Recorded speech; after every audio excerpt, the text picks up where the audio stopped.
like to welcome each and every individual to Voices of Integrity for business owners and employees. And today we're talking about the next dimension principle. Now, you might say, but it says, hard work ethic as a value. So this is a value that's important to, I would say, every business in the world. Like every business in the world is going to value this.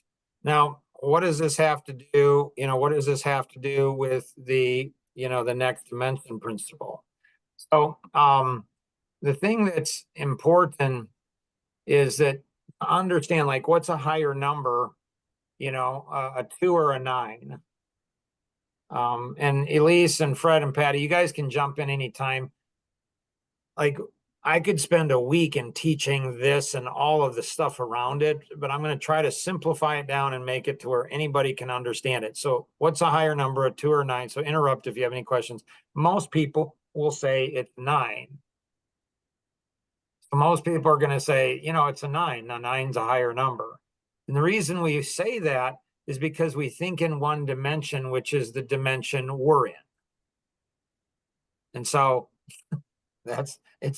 so if you're in a dimension, 9 is a higher, but there's not just our dimension, there's a higher dimension. I'll never forget a Calvin and Hobbes cartoon when I was growing up, and he says, Mom, I'm not going to school anymore. And he's in kindergarten. It's like, I'm not going to school. And she rolls her eyes and says, why aren't you going to school? He's like, because I've learned everything I need to learn. It's like, and so when we look at this, a 2 in the 9, a 9 is higher than a 2 in the dimension we're in. If you take work, you take commitment, you take, dress, you take, focus, you take anything, like anything, you're talking about anything. And so one of the advantages, I think, of getting older is hopefully the more you know you don't know. I don't know that they're teaching that in college these days, but if they're not, they should. Like the more you know you don't know. Now, once you go ahead and get to a 10 is not perfection because none of us are perfect. A 10 is masteries in that particular dimension. And so what you do is when we realize that once we hit a 10, we move to another dimension. So for example, and this was actually discovered when I was talking to an individual, and I asked him 1 to 10 how coachable he was, and he said a 10. And just his attitude and his perspective, he was not a 10. Then I thought, well, what if he's right and you're right, Mark? What if you're both right? I'm like, but he's like a 1 or 2 on coachability. Since we're talking about work, we'll focus in on that. Let's say you rate yourself a 10. Okay, you're a 10. Well, yeah, you're a 10 in your dimension. Now it's time to go ahead and move to a higher dimension. So a 2 in the next dimension is actually higher than a 9 in the previous dimension. So my kids have told me, Dad, you never were a kid. You were never a teenager. I'm like, okay. And so when people say working hard, I think back when I was 20 years old. I was in college. I was taking a full-time load, 18 credit hours of finance, really hard classes. I also was working a full-time job. I was married. I was doing volunteer work for the church my dad started. So I was a deacon and doing a bunch of stuff there. I also had a part-time job, and then I had started 2 of my own companies. Now, I think that's hard work. I mean, I was working like 100 hours plus. I mean, it was crazy, how hard I was working. I think, fast forward a number of years, whereas probably, I don't know, late 30s maybe, and I had 7 kids. And 9/11 happened and a bunch of other stuff happened, and my systems in my business just went ahead and like, holy cow, what happened? Everything crashed. And so I had 7 kids, and I bumped it up to 100 and 110 hours a week working. And I never missed one of the kids' baseball or softball games. Like I was so present as dad. I came home, worked from home, but I was, so I'm thinking 110 hours a week. Now that's working hard. Having 7 kids, 4 teenagers, that's hard work. So when somebody says, I'm working hard, I'm like, my standard of working hard is very different than other people's standard of working hard. And so when you get out of college, if you're not married and you don't have kids, I don't want to be harsh. I don't want to be harsh. Why? Well, because in college, you might not, like anybody who says something that you don't agree with, they're abusing you or something. I'm just saying. And so I'm just saying, if you're not married and you don't have kids, I'm not sure you understand what hard work is. I don't know that you do. It's okay. Don't look at your peers unless you want to be like your peers. The like if you want to go ahead. So we're talking with Fred and Patty, accounting firm, out on the East Coast. And so, if you want to be a partner, if you want to be a partner in a CPA firm, you're going to have to work like you've never even dreamed of working. And if you're not going to start working when you become a partner, this is not how it works. So I've got a young guy, he's starting his own construction company, he's 18 years old. And when I was 18 years old, I was very different than he was when he's 18 years old. So again, granted, I'm kind of a go-getter. Elise, you can probably connect to this generation, this recent generation, better than I. Like, Elise, what's your definition of being a hard worker? Yeah, I mean, I think it goes back to what I said last session too. It's really similar. It's doing your very best. And if you're given feedback where you should do something differently, you strive to achieve that. Hard work means you're showing up at very minimum on time and you're staying until the work is done, even if that means past normal work hours. My standard on that for release is you're not really working hard if you're showing up on time. You're just working. Working is showing up on time. Working a little harder is maybe coming 5 or 10 minutes early, staying 5 or 10 minutes late. Hard work, I don't know. You come 3 hours early and you stay 6 hours late. Again, I have a different standard, than Elise, and it's okay. It's okay, but understanding that if you want to succeed in life, you're gonna have to work hard. You just are. There's no shortcuts. Sorry to interrupt. Go ahead, Elise. No, that's okay. I mean, I think each workplace has at a minimum, right? You arrive at this time and you stay until this time. But if you want to achieve hard work, you want to achieve the next steps, you have to exceed those guidelines that are given. And what about Elise? What about people that are saying, well, Elise, you don't understand my life. Like, I got a lot going on. Everybody does. Mine might not look like yours, but it's still a lot. Right. And I won't, okay? But I really want to go ahead and share everything that's going on in Elise's life right now. Sure. Because she got a lot going on, 3 young kids, and she got a lot going on. I mean, I'm telling you. And so I know whatever you're facing right now, it seems like there's a lot going on. I get that. Trust me, it's only going to get more. You might as well get used to it and go through it. Fred, what's your definition of hard work? Well, yeah, I would mimic Elise, but I also think that an employee should have a conversation with their supervisor, the owners, the partners, to find out what their definition of hard work is. Because in order to succeed, you have to understand what's expected of you and what the definition is according to the partners will tell you what you need to do to succeed. Now, I want to stop there because if you're listening to this and say, oh, I get that. Yeah, okay, that makes sense. Okay. Are you or you do. See, talkers, I get it. Oh, I understand that. See, a doer is actually going to go ahead and actually do that. And I'd like to go ahead and, I like to encourage employees. I encourage my 7 kids to do this. Those that are working in jobs, I encourage them to do this. Go to your boss, go to the owner and say 1 to 10, how would you rate how I'm doing? And be honest. If it's a 2, tell me it's a 2. See, owners often will not be brutally honest because they've had so many experiences where they say something that's just not quite right. And the person just goes crazy. It's like, oh, you're abusing me. Oh, I have so much stress and I have so much trauma and I have all this. And it's like, really? And so don't be a talker, be a doer.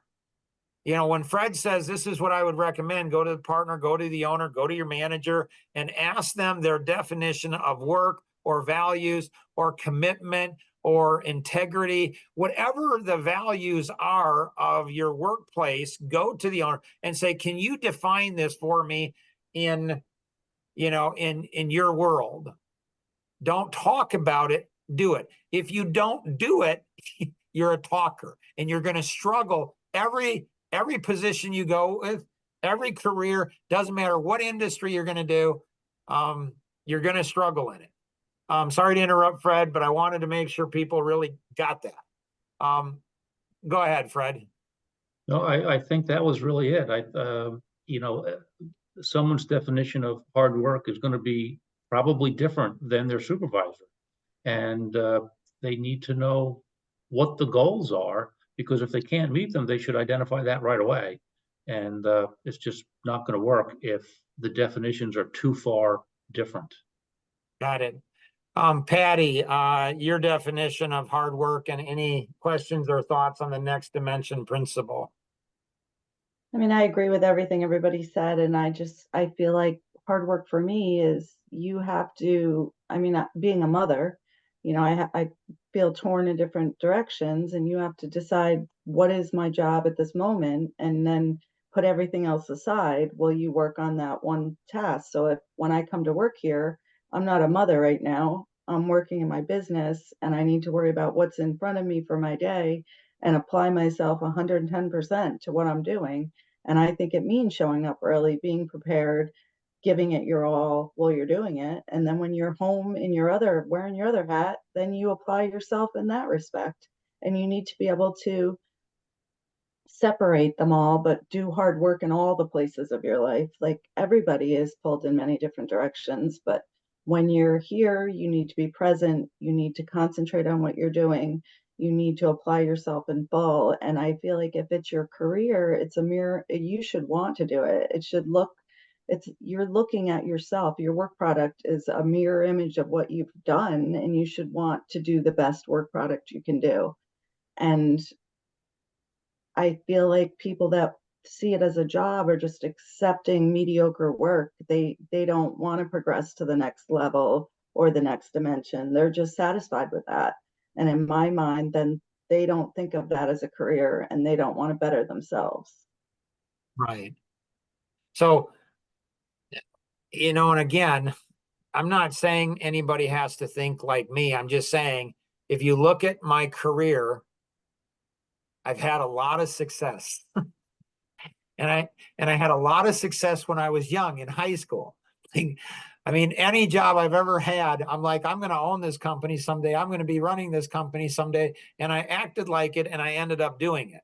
And so, it's really, really important when you come to work, and what Patty said about like when you're at work, what are you talking about?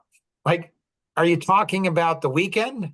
Are you talking about movies? Are you talking about gaming? Are you talking about fun time? Are you talking about, especially if you're new, for crying out loud, if you're new, I'm going to go ahead and tap into everything anybody else. I'm going to be a sponge. We ought to get Elaine on here. She's Amish. She has 5 kids. I've never met anybody that's more of a sponge. That woman, I'm telling you, she learns things I've never seen. It's crazy. We'll bring her on and do an interview of her. And she will learn. For young guys, or guys at all.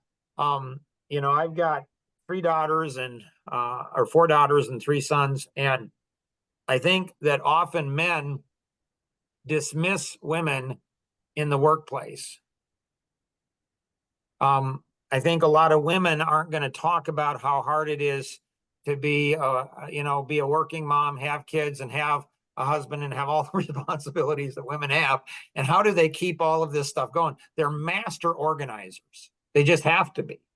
And so, man, if you know somebody like Elise, if you know somebody like Patty, they might not come and tell you you're disorganized, but they probably see it. So go to them and say, how can I be more organized? What do you see about me? They can teach you if you're a student. So we'll be talking more about these are natural laws. There's over 500 of them. The next dimension one is really a cool one. So when you break through to a new dimension, when you break through to a new dimension, level 1 in that new dimension is a cheerleader. This is not, I know Fred and I probably disguise it really well, but Fred and I are not the best cheerleaders in the world. Probably. I came in on time. Okay. I came in 5 minutes early.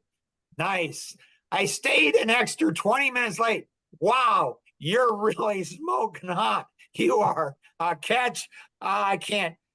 A woman's going to be so fortunate to have you as a husband.